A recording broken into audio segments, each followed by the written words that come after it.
So good day everyone. So today I'm going to discuss po about the schistosomiasis. So ma'am, allow me po to use my phone para po pang guide sa pag-report kasi phone lang po yung inagamit ko sa pag-record. So first, bago po tayo magsimula, magkakaroon po tayo ng short icebreaker na ang title po is Word Puzzle Icebreaker. So yung instruction po is unscramble the letter to find the key term related to schistosomiasis. So meron po dito mga scrabble word na unscrambled po natin para makita po natin yung mga word at related po ito sa schistosomiasis. So yung first word po, ang tamang word po sa kanya is water. So second, so siya po ay parasequantile. Third word, siya po ay hematobium. Fourth word, siya po ay Mansoni. And the last word, yes po, snails. So, ang learning objective po ng reporting is by the end of this lesson, student will able to describe the life cycle of schistosoma species, identify the clinical manifestation associated with C. hematobium, S. mansoni, and S. japonicum, and explain the method of diagnosis, treatment, and prevention of schistosomiasis. So, ngayon naman po, let's proceed sa causative agent ng schistosomiasis. So, ang schistosomiasis or bilharziasis is caused by some species of lead trematodes or flukes in a genus of schistosoma. So, tatlo po ang means specific na nagkakos ng infection sa human being. And ito po is the schistosoma hematodium, schistosoma japonicum, and schistosoma mansoni. So, dito po sa next slide is madidiscuss natin kung ano po yung part ng human body na naapektuhan po nito at saan po itong mainly natatagpuan. So, ang schistosoma hematodium is primarily naapektuhan po nito ang urinary tract or inapagdaanan po ng ihi, and mainly natatagpuan po ito sa Africa and Middle East. So, S. mansoni naman po is naapektuhan po nito yung intestinal tract and liver. And usually naman po ito'y natatagpuan sa Africa, Middle East, and Caribbean and South America. Dito naman po sa S. japonicum is naapektuhan din po niya yung intestinal tract and liver, same as S. mansoni. Pero nagkaiba po sila kung saan sila natatagpuan. And this species naman po is natatagpuan mainly in China, dito po sa Philippines, and some parts of Indonesia. So sa mode of transmission naman po, ang people po is nagkakaroon ng infection or na-infected when larvae from forms of the parasite released by a freshwater snail penetrate the skin during contact with infested water. So, yung pong egg na nare-release is nagagaling po siya sa tao, and then nakalat po siya sa freshwater. And once po yung tao is nagka-contact or nagligo or uminom ng tubig na contaminated ng egg ng schistosomiasis, is maapektuhan po sila or mahahawa at magkakaroon or mapepenetrate po sila nitong parasitic worm na po na ito. And transmission occurs when people suffering from schistosomiasis contaminated freshwater source with feces or urine containing parasitic egg which hatch in the water. So yun nga po yung sabi ko po kanina. So dito po sa life cycle ng schistosomiasis, malalaman po natin o ma-identify natin kung paano talaga nahawa ang isang tao itong sakit na ito. So first po is yung egg shed from infected human. So alabas ng human, yung egg, pwede po itong mailabas sa pamagitan ng feces or dumi ng tao and urine or ihi ng tao. Tapos egg hatch and release in mycardia. Tapos yung mycardia po is mag-penetrate siya sa skin tissue ng snail. So yung snail po is yung magiging vector nitong parasitic worm na ito. So once po na na-penetrate na po or nakapasok na yung mycardia, yung sporocyst naman po is mag-develop into snail. Tapos after po nun, pag po na-develop na ito, release naman po ng snail sa water yung cercariae. Tapos yung cercariae po, pag po yung tao is naligo or nasa fresh water, pwede po mag-penetrate yung itong parasite na ito sa isang tao. Tapos once naman po na nag-penetrate na ito, mawawala po yung tail ng cercariae during penetration and magiging schistosomulae na po ito. Tapos mag-circulation siya and then mag-migrate po pamagitan ng portal blood in the liver sa atay po at dito po ito mag-mature into adult. Tapos yung paired adult worm naman po is mag-migrate sa mesenteric venules or bowel or rectum. Tapos dito po ito lay ng egg, tapos mag-circulate sa liver, shed into stool. Tapos, once po na dito na po ito nag-lay ng egg, mag-ulit na lang po ulit yung cycle hanggang makapenetrate po ito sa snail, sa tao, and then ulit na lang po ng ulit yung life cycle. So now po, let's proceed naman po sa pathogenesis, and number 1 is cercariae invasion and worm maturation. So sabi ko po kanina, yung cercariae is mag-penetrate sa skin ng tao and then travel po ito papunta sa liver, tapos dito po ito mag-mature and then this worm then travel to their definitive location in the blood vessel, either in intestinal or bloodry venous plexus. So sa egg disposition and trapping naman po, yung female egg po is magali ng egg, some of which are excreted pamamagitan po ng urine or feces. So dun po ito malalabas. So yung iba naman po is hindi din po sila malalabas and matatrap lang po ito sa tissue ng human. So sa immune response naman po, sa number 3, immune response and granuloma formation. So yung the host immune system react to the trapped egg primarily to delayed type of hypersensitivity and granuloma response. So this involved the recruitment of immune cells like T cells, macrophage, and eosinophils. Tapos ito po is mag-surround po siya sa egg, leading to formation of granulomas. So sa number 4 po is the tissue damage and disease manifestation. So granuloma formation and inflammation caused by the egg antigens contribute to the tissue damage. So depende po to sa location of the egg. So depende din po to sa species ng schistosomiasis. So pwede po itong nasa liver, bloodry, or intestine. Tapos by dito po madedetermine yung specific clinical manifestations such as liver fibrosis, hematuria, bloody diarrhea, or complication in central nervous system. So number 5 po is chronic disease and complication in chronic schistosomiasis. Prolonged granuloma formation and fibrosis can lead to organ damage and complication, including portal hypertension, splenomegaly, and even an increased risk of bloodry cancer. So let's proceed naman po sa clinical manifestation. So ang clinical manifestation po is dalawa. It can be acute schistosomiasis and chronic schistosomiasis. So dito po sa acute schistosomiasis or Katayama fever is usually po nakakita ito sa mga tao na first time ma-infect nitong sakit na ito, and then usually po with S.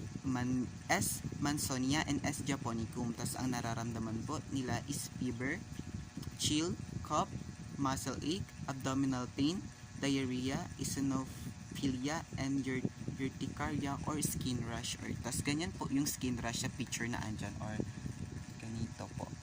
So dito po sa chronic schistosomiasis is result po siya ng prolonged immune response sa egg ng isang parasite na natrap po sa tissue ng human at hindi po ito nalabas sa pamagitan ng urine or feces. So A, ang schistosoma hematodium or urinary schistosomiasis. So ang naapektuhan po nito is yung urinary tract or yung pag-ihi. Kaya po ang nararamdaman po is hematuria or bloodry in urine, pagdudugo habang ng ihi, and dysuria or painful urination, masakit po yung pag-ihi, and then urinary frequency, madalasang pag-ihi, and then bloodry wall fibrosis and calcification, and hydronephrosis. So dito naman po sa Histosoma mansoni and Schistosoma japonicum, dito naman po is mainly ang naapektuhan po is intestinal or intestine and hepatic histosomiasis. So dito po is nararamdaman kasi nga po ang naapektuhan is intestinal. Syempre po abdominal pain, diarrhea, hepatomegaly or paglaki po ng liver, splenomegaly or paglaki naman po ng spleen, and portal hypersensation. So, ang mga at risk naman po population dito sa parasitic worm na ito is children. Kasi po yung children is mahilig po sila maglaro and mag-swimming sa mga lakes, ilog, or sapa na dito po naninirahan yung parasitic worm, and then pwede pong mag-penetrate ito sa skin nila. And then next po is farmer and fishermen. So usually po syempre sila po ang occupation nila is naga-rely sa mga may tubig. And then sa mga tubigan po or sa taniman, syempre po possible po na meron din dito nitong parasitic worm na ito, and possible po na habang nagagamit po yung paa nila, nagalakad sila or nagatanim, pwede pong mag-penetrate yun sa paa nila, and then ayun na po, mahawa na sila. Same po sa fisherman kasi mas prone po sila sa pagpunta sa freshwater places. And then next po is woman washing clothes sa river or sa sapa or ilog, and then pagkuha po ng tubig or collecting water. So usually po dito sa province, syempre po parang culture na po, pag wala pong tubig at mahirap po ang tubig, ay sa ilog po magalaba. Kaya po pwede din pong ma-penetrate po din sa skin nila yung parasitic worm, and then magkaroon po sila ng sakit kasi nga po dun po sila nagalaba sa ilog. And then sa pag-collect naman po ng water, pwede pong in some parts of world na mahirap po yung tubig, pwede pong kuha na lang sila ng kuha ng tubig na hindi po ito napapainitan, kaya po buhay pa po yung parasitic worm, kaya pag nainom po nila, pwede po silang magkaroon ng sakit na ito. And then next po is traveler and tourist na usually po nag-visit sa endemic region, and na nagalangoy po sila or nag-take a bath po sila sa local freshwater bodies na possible po na may parasitic worm na ito. So dito naman po tayo sa laboratory diagnosis. So dito po sa laboratory diagnosis is nagamit po ng urine sample. Ito po is for S. hematodium. Kasi po sa S. hematodium is inaapektuhan niya po is urinary tract or inapagdaanan ng ihi. Kaya po ito po ay nagatingin for a terminal spinned egg. Tapos ito po ay concentration technique, improved sensitivity. Tapos sa stool sample naman po, ito naman po ay para sa S. mansoni and S. japonicum. Kasi inaapektuhan po nito its intestinal tract and then liver. And nagamit po ng, ito po is usually nagamit ng Katokad stick technique, and then nagadetect po ito ng lateral spin egg ng S. mansoni and small round egg ng S. japonicum. Tapos sa serological test naman po is na-detect po nito yung circulating cathodic antigens or CCA or circulating anodic antigens or CAA in urine and blood. And then dito naman po sa molecular method is nagamit po ng PCA or polymerase chain reaction para ma-detect yung DNA ng parasite. And then ito po ay highly sensitive and common but often limited to research or specialized lab. Tapos sa imaging naman po is inagamit lang po ito usually in chronic cases or severe cases. Ito po ay nagamit ng ultrasound so assess the organ damage, and example po is inatingnan po nito yung blood wall thickening or liver fibrosis. And then namali lang po yung pagkalagay, pero nagamit din po ito ng X-ray and CT scan. So sa treatment naman po, paraziquanti lang po yung only drugs na available para i-treat yung schistosomiasis. And ito po ay inagamit na for decades in a mass administration program. Tapos ina-target po nito yung entire population. Tapos ito pong drugs na ito is ito po ay provided in a pill form. So pill po siya, and belongs to a class of drugs called antihelminthes. Ito po yung types ng drugs na nag-kill ng worms. So dito naman po sa prevention is avoid contact with contaminated water.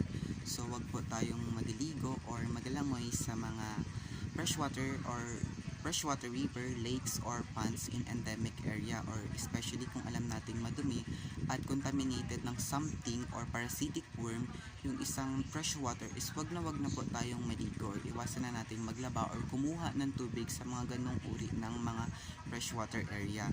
So kailangan din po natin gumamit ng safe water sources pag po tayo magliligo, pag po tayo mainom, and pag maghuhugas po tayo ng kamay or anything na gagamitin natin sa bahay. And number 2 po is water safety. I-boil po natin yung water or let it stand for 24 hours before excuse me po, bathing para po mamatay or mapatay yung scariae. Tapos mas okay din po na gumamit tayo ng chlorine na may tubig or tubig na may chlorine para po mas safe po gamitin sa pagligo at paghugas. Snail control naman po is eliminate or manage freshwater snail through using of molluscities or chemical that kills snail, or pwede din po tayong mag-introduce ng snail eating predator kagaya ng mga certain types of fishes. So sa sanitation improvement naman po, kailangan po nating i-improve yung access to clean water and proper sanitation. So ito po yung pinakakailangan kasi namumuhay po itong parasite na ito sa fresh water, kaya kailangan po natin maka-access or ma-improve po natin yung access sa malinis na tubig para ma-ensure po yung safety natin. So dito naman po tayo sa quiz time. So pwede nyo pong i-pause at sagutan yung mga question na hinanda ko. So 1 to 5 lang naman po siya. And then apakita ko na po yung sagot. Yung sagot niya. So pwede din po itong maging reviewer ninyo. And then yun lang po, at maraming salamat po sa pakikinig. So ma'am, I would like to say sorry po kasi po hindi ko po alam na 15 po yung deadline. Akala ko po ay bago po mag-finals or bago po mag-quiz, kaya po hindi ko po siya na-record agad. So pasensya na po, sorry po.